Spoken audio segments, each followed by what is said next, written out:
วันนี้นะเช้านะครับที่เชียงกงวันนี้อันนี้ก็ลูกค้าก็เริ่มมาตลาดนัดแล้ววันนี้อันนี้ก็มาแล้วครับงานแรกสตินMS180นะครับ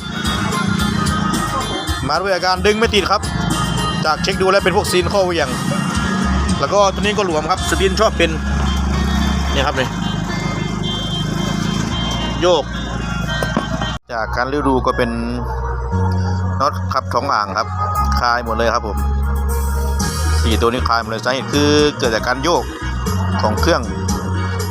ซีนเขาเหวี่ยงก็หมดสภาพแล้วครับ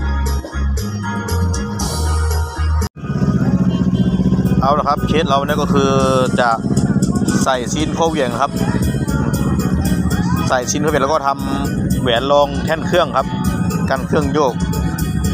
ก็คิดว่าจะจบแล้วครับ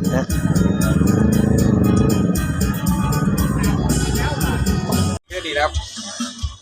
ปลาหมึกย่างเต้นเลยพี่เต้นโชว์หน่อยเลยค่ะจะลงลงแบบไม่นอนสปอผมหิวเข้าไหม